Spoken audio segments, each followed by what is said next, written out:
left and everything like that, so I got experience from juniors, came back and thought that I'll have the experience from juniors and I'll just come in and feel like I've already been here before, so it just worked out really well. My freshman year I played JV, and then after that I knew I wasn't going to start over 3 seniors, so my goalie coach Brian McCord set up a tryout with the Warriors, with the Empire team.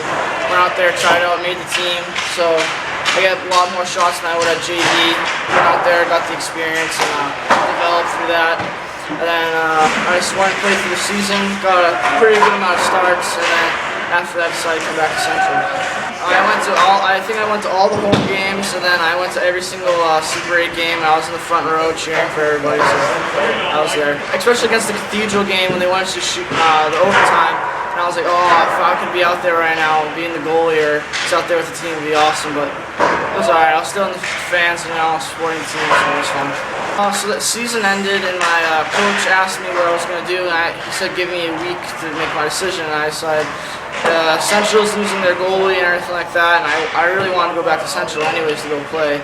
So I talked to my goalie coach and everything like that. He said either way, I'm most likely to be starting either at juniors or at high school. So I went back to Central, and it's just been great so far. As a freshman, he comes up through the ranks. He plays a little bit of JV hockey, and there's a lot of kids that do that. There's very few kids that have that stick-to-itiveness and really persevere and go through those changes and have the ability to come back and assume those roles. I mean, because everything here is earned.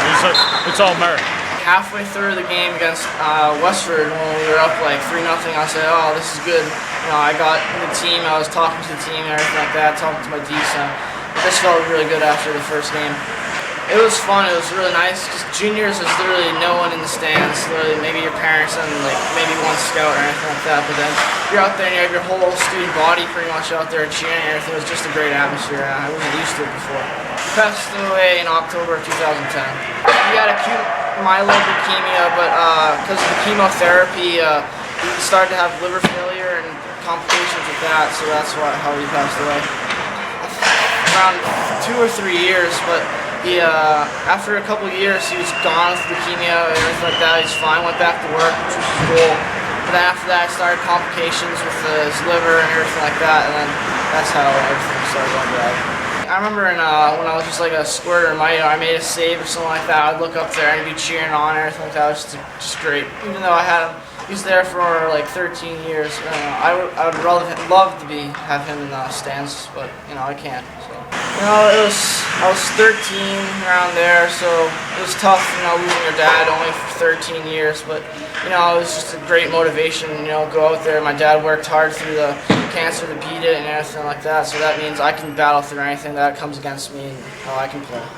I think about it every night, like after that game against St. John's, we won 2-1 and everything like that. I'm like, oh, I wish he was there for that, but, I bet he's watching down on me and everything.